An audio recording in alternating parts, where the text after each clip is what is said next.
Thanks, everyone. It's a pleasure to be here with you on this cold day, and perhaps the weather's been sent to ensure the lake of fire remains frozen.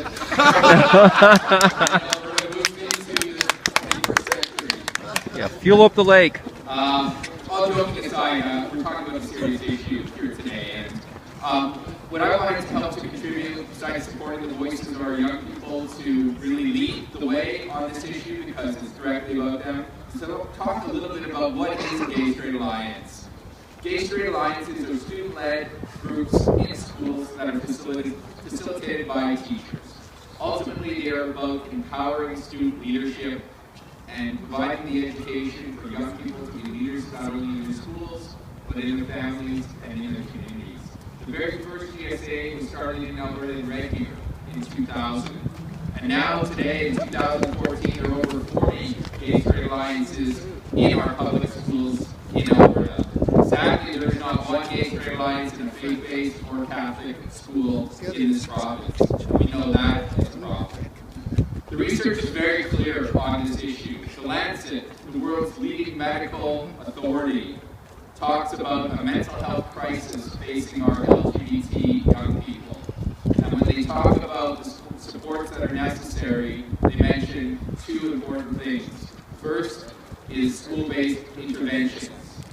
Second is policy support to help enable schools and young people to be able to thrive in hostile environments. We know the research tells us that suicide rates impacting LGBT youth are 2 to 3 times higher than their heterosexual peers. We know they have higher rates of drug and alcohol abuse, and that's to simply dull the pain. If I don't have to think about the discrimination or prejudice I'm experiencing, maybe it can go away. These are all negative coping mechanisms. We know these young people are less likely to complete high school, which is a government priority. We know that they remain at risk to bullying and abuse, not only in their schools but in their communities. The bottom line is that GSAs build resiliency. They increase protective factors for our young people. They improve school connectedness. They boost academic success. But perhaps most importantly, GSAs save lives. They save the lives of our young people.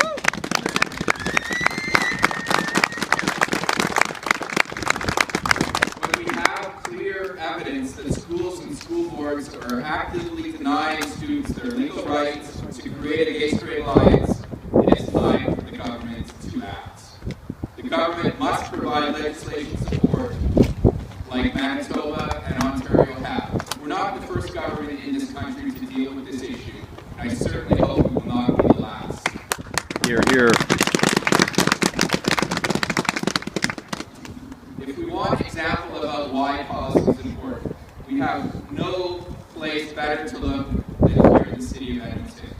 With the Edmonton Public School Board passing the first standalone sexual orientation and gender identity policy in Western Canada in 2011, that policy provided clear provisions for students to support gay straight alliances in their schools.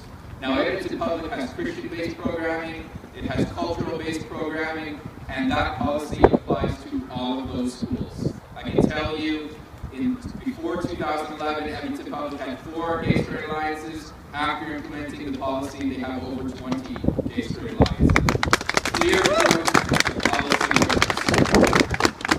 So this is not a religious issue. This is not a cultural issue. This is a human rights issue. This is about putting students first in our schools and in our province. The last thing I'd like to leave you with is perhaps a quote that I have on my wall, a quote from Mother Teresa, who simply says that if you judge people, you have no time to love them. Thank you very much. For being here today on a very, very important issue. An important issue for you and an important issue for all Albertans. I want to say a special thank you to Ken Garrett for bringing the motion forward and starting this discussion going. Yes. Hear, hear, yes. The essence of a democracy, the essence of good legislation, the essence of good governance is about being able to bring forward issues and have the discussion. The essence of good legislation is making sure that not that it's foisted upon people, but that it's developed by people. And it starts with bringing forward a motion like that, having the discussion in the House. There was reference earlier to the Edmonton Public School Board. I have to give them some credit, because they did exactly what needs to be done. Bring forward a policy within their district to talk about it, to raise the issue, to raise the awareness, not just adopt legislation, but raise the awareness of why you need the legislation, why you need the policy, the effect that it will have. And that's exactly what you're doing today. That's exactly what we're doing today. A number of my legislative colleagues are here with you from all sides of the House, because we need to live and to learn and act in a developmental way, to have those issues discussed, not just to do them, but to live them.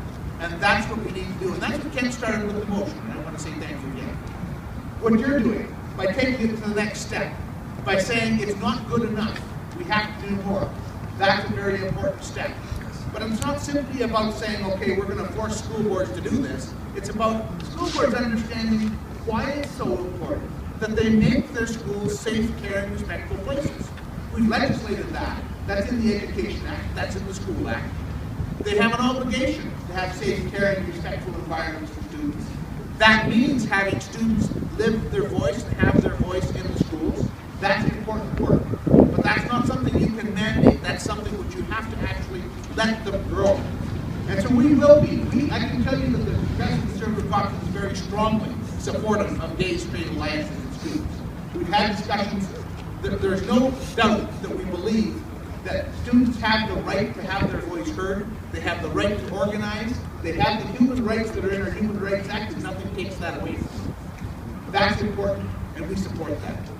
The issue in the House, the division in the House, was really about the issue of whether school boards should be mandated to do it, or whether they should live up to their obligations that they have under the Human Rights Act and what they have under the Education and School Act, which is to create a safe, caring, respectful environment for their students and to allow their students to have that voice.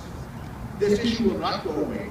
You're making sure that we will have the discussions necessary to provide the educations necessary for all of us that our society requires, that each and every student has that opportunity to be respected for who they are, where they are.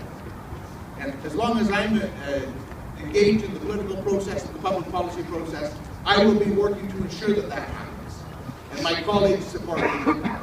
So I appreciate that you're here today, carrying this issue forward, making sure that we continue the discussion, and making sure that we get the results that we all want to see. Students having the opportunity to be who they are, where they are, and to have their voices heard. To have a safe, caring, respectful environment to live and to learn. That's what's going to make a great Alberta, and you're doing your part to move it ahead. And thank you so much.